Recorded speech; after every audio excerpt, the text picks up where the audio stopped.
દાહોદ શહેર તથા આસપાસના ગ્રામ્ય વિસ્તારોમાં વરસાદની શરૂઆત। સવારના વિરામ બાદ બપોર બાદ ધોધમાર વરસાદ શરૂ થયો। ભારે પવન સાથે વરસાદની શરૂઆત થઈ। વરસાદને પગલે વાતાવરણમાં ઠંડક પ્રસરી છે। ભારે પવન સાથે વરસાદની શરૂઆત થઈ છે અને ભારે પવનની સાથે સાથ વરસાદ વરસતા રસ્તાઓ પર પાણી ભરાયેલા જોવા મળ્યા। આજે સવારે વિરામ બાદ ફરી એક વખત બપોરે ધોધમાર વરસાદની શરૂઆત। તો દાહોદ શહેર તથા આસપાસના ગ્રામ્ય વિસ્તારોમાં પણ અત્યારે વરસાદ વરસી રહ્યો છે। ભારે વરસાદને લઈને વાતાવરણમાં ઠંડક પ્રસરી।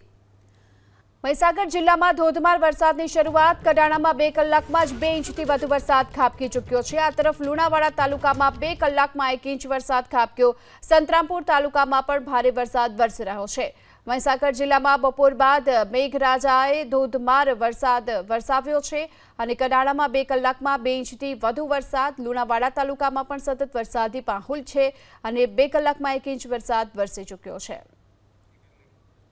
આ તરફ સંતરામપુર તાલુકામાં પણ ધોધમાર વરસાદ વરસી રહ્યો છે। રાજ્યભરમાં 4 સિસ્ટમ સક્રિય બની છે અને આ વરસાદી સિસ્ટમને જોતા રેડ એલર્ટ પણ આપવામાં આવ્યું છે। અત્યંત ભારેથી ભારે વરસાદનું હવામાન વિભાગે એલર્ટ આપ્યું છે અને તેની વચ્ચે હવે મહીસાગર જિલ્લામાં ધોધમાર વરસાદ વરસી રહ્યો છે।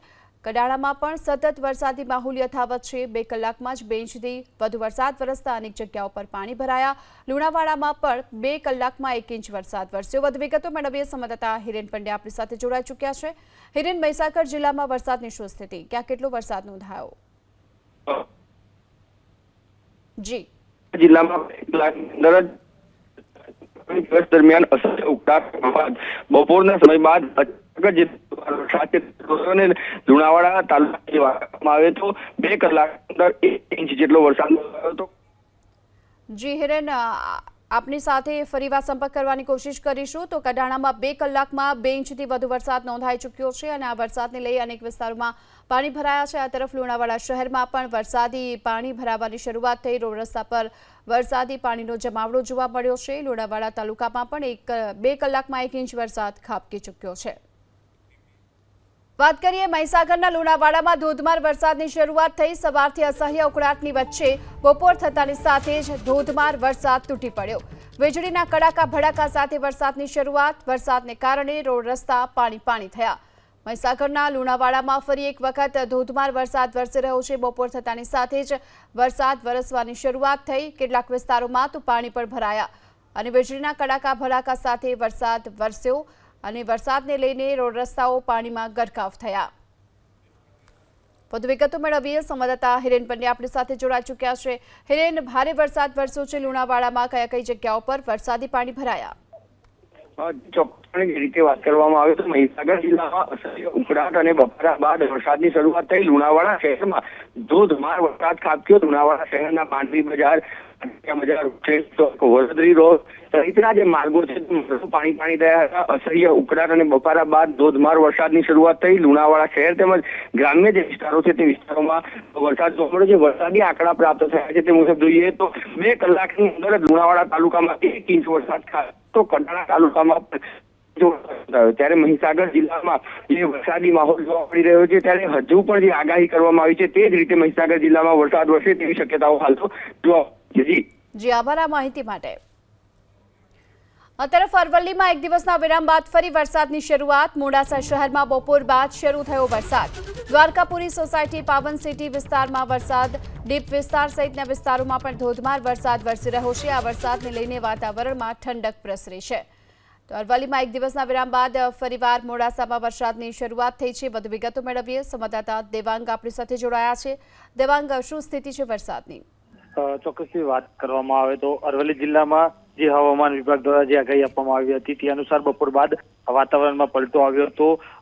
1 દિવસના વિરામ બાદ આજે જે મોડાસા શહેરમાં વરસાદી માહોલ જામ્યો હતો। ખાસ કરીને દ્વારકાપુરી સોસાયટી, પાવન સિટી, ડીપ વિસ્તાર સહિતના જે અલગ અલગ વિસ્તારોની અંદર ધોધમાર વરસાદ વરસ્યો હતો। હાલ તો વરસાદે વિરામ લીધો છે પણ જે 1 દિવસના જે વિરામ બાદ જે વરસાદ વરસ્યો તેના કારણે જે ભારે જે ગરમી અને ઉકળાટ થઈ હતી તેમાં વાતાવરણમાં ઠંડક પ્રસરી છે। બીજી તરફ હવે જો આવનારા સમયમાં અરવલ્લી જિલ્લામાં 100% જેટલો વરસાદ વરસી ચૂક્યો છે પણ જો આવનારા સમયમાં વધુ વરસાદ પડશે તો ખેડૂતો મુશ્કેલીમાં મુકાશે। જી આભાર આ માહિતી માટે। તો વડોદરાના વાઘોડિયામાં જાંબા નદી પણ તોફાની બની. પીપળિયા ગામ પાસે જાંબા નદી તોફાની બની છે. વડોદરા વાઘોડિયા રોડ પર નદીના પાણી ફરી વળ્યા. નદીના પાણી રસ્તા પર ફરી વળતા જળબંબાકારની સ્થિતિ જોવા મળી. વડોદરા વાઘોડિયા રોડ પર 5 કિલોમીટર લાંબો ટ્રાફિક જામ થયો. વહીવટી પ્રશાસને કાંઠાના 22 ગામોને એલર્ટ આપ્યું છે. તો જોઈ શકાય છે ટ્રાફિક જામના આ દ્રશ્યો. વડોદરા વાઘોડિયા રોડના આ દ્રશ્યો છે. નદીના પાણી રસ્તા ઉપર ફરી વળ્યા છે, જેના કારણે જળબંબાકારની સ્થિતિ છે અને અહીં ટ્રાફિક જામના દ્રશ્યો પણ જોવા મળી રહ્યા છે. આ તરફ મહીસાગર જિલ્લાના ખાનપુર તાલુકામાં પણ ધોધમાર વરસાદ. ખાનપુર અને આસપાસના ગામોમાં ધોધમાર વરસાદથી ખાનપુરમાં જળબંબાકારની સ્થિતિ. ખાનપુરના નરોડાના માર્ગ ઉપર નદીની માફક પાણી વહેતા જોવા મળ્યા. મહીસાગરમાં પણ સતત વરસાદ વરસી રહ્યો છે. ખાનપુર તાલુકામાં જે રીતે ધોધમાર વરસાદ વરસ્યો, ખાનપુર અને આસપાસના ગામોમાં વરસાદથી જળબંબાકારની સ્થિતિ છે. તો મહીસાગરના લુણાવાડામાં ધોધમાર વરસાદ શરૂ. સવારથી અસહ્ય ઉકળાટ વચ્ચે બપોર થતાં જ વરસાદ શરૂ થયો છે. વીજળીના કડાકા ભડાકા સાથે ધોધમાર વરસાદ વરસી રહ્યો છે. વરસાદને કારણે રોડ રસ્તા પાણી થઈ ચૂક્યા છે. મહીસાગરના લુણાવાડામાં પણ ધોધમાર વરસાદ વરસી રહ્યો છે. સવારથી અહીં અસહ્ય ઉકળાટ અનુભવાઈ રહ્યો હતો, પરંતુ બપોર બાદ વરસાદ શરૂ થયો છે. વીજળીના કડાકા ભડાકા સાથે ધોધમાર વરસાદ તૂટી પડ્યો, જેના કારણે રોડ રસ્તા પાણી થઈ ગયા. મહીસાગર જિલ્લામાં ધોધમાર વરસાદ છે. કડાણામાં 2 કલાકમાં 2 ઇંચથી વધુ વરસાદ. લુણાવાડા તાલુકામાં 2 કલાકમાં 1 ઇંચ વરસાદ નોંધાયો. તો સંતરામપુર તાલુકામાં પણ ભારે વરસાદ વરસ્યો છે. મહીસાગર જિલ્લામાં કડાણામાં 2 કલાકમાં 2 ઇંચથી વધુ વરસાદ, તો લુણાવાડામાં 2 કલાકમાં 1 ઇંચ વરસાદ અને સંતરામપુર તાલુકામાં પણ ભારે વરસાદ વરસી રહ્યો છે. તો સંતરામપુર તાલુકામાં ભારે વરસાદ છે. મહીસાગર જિલ્લામાં સાર્વત્રિક ધોધમાર વરસાદ નોંધાયો છે. કડાણામાં 2 કલાકમાં 2 ઇંચથી વધુ વરસાદ વરસી ચૂક્યો છે. તો ડાંગ જિલ્લામાં પણ ધોધમાર વરસાદ છે. છેલ્લા 2 દિવસથી અવિરત વરસાદ ડાંગ જિલ્લામાં વરસી રહ્યો છે. આજે દિવસભર ડાંગ જિલ્લામાં સાર્વત્રિક વરસાદ ખાબક્યો. આહવા, વઘઈ, સુબીર અને સાપુતારામાં 1 ઇંચથી વધુ વરસાદ વરસ્યો. ધોધમાર વરસાદથી ડાંગ જિલ્લાની નદીઓમાં પૂરની સ્થિતિ છે. સુબીરમાં 1 અને વઘઈના 3 માર્ગ વાહન વ્યવહાર માટે બંધ કરી દેવામાં આવ્યા છે. તો જે રીતે સતત વરસાદ અહીં વરસી રહ્યો છે. અરવલ્લી જિલ્લાના ભિલોડા તાલુકામાં પણ વરસાદ. ભિલોડા અને આસપાસના વિસ્તારમાં વરસાદ વરસી રહ્યો છે. ગોવિંદનગર, નવાબ ભવનાથ, માકરોડા સહિતના ગામોમાં વરસાદ વરસી રહ્યો છે. ભિલોડા અને આસપાસના ગામોમાં વરસાદ છે. ગોવિંદનગર, નવાબ ભવનાથ, માકરોડા સહિતના ગામોમાં વરસાદ વરસી રહ્યો છે.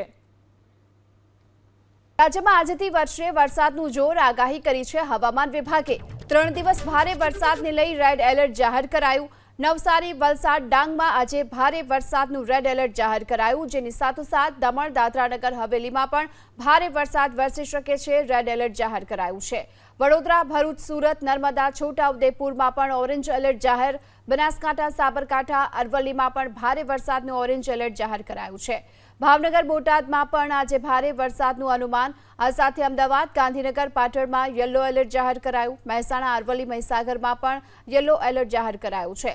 પંચમહાલ, દાહોદ અને આણંદમાં પણ વરસાદનું યલો એલર્ટ છે. આ સાથે સુરેન્દ્રનગર, રાજકોટ, પોરબંદર, જૂનાગઢ અને ગીર સોમનાથમાં પણ વરસાદનું યલો એલર્ટ જાહેર છે. સલામતીના ભાગરૂપે તમામ બંદરો પર 3 નંબરનું સિગ્નલ પણ લગાવાયું. कल के लिए 6 सितंबर जो एक्सेप्शनली हेवी रेनफॉल दिया गया है गुजरात रीजन में, नॉर्थ गुजरात रीजन में साबरकांठा के लिए दिया गया है रेड वार्निंग के साथ. और जो extremely heavy rainfall warning isolated places में दिया गया है बनासकांठा, महेसाना और अमरेली के लिए. Heavy to very heavy rainfall warning orange warning के साथ पाटन, गांधीनगर, खेड़ा और महिसागर के लिए दिया गया है. बाकी जो गुजरात रीजन में बाकी जो डिस्ट्रिक्ट्स है येलो वार्निंग के साथ आइसोलेटेड प्लेसेस में हेवी रेनफॉल का वार्निंग दिया गया है. सौराष्ट्र कोस्ट में extremely heavy rainfall warning Surendranagar के लिए दिया गया है. Heavy to very heavy orange warning के साथ राजकोट, मोरबी और बोटाड के लिए दिया गया है. और yellow warning remaining all districts Saurashtra Kutch में दिए गए हैं कल के लिए 6 सितंबर।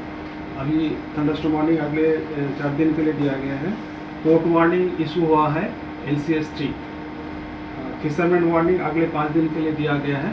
आज जो स्क्वाली वेदर के साथ 40 to 50 किलोमीटर प्रति घंटा है, गस्टिंग टू 60 किलोमीटर प्रति घंटा स्पीड है, तो उसके आगे फिर स्पीड बढ़ेगी 45 to 55 किलोमीटर प्रति घंटा, गस्टिंग टू 65 किलोमीटर प्रति घंटा दे रहे हैं।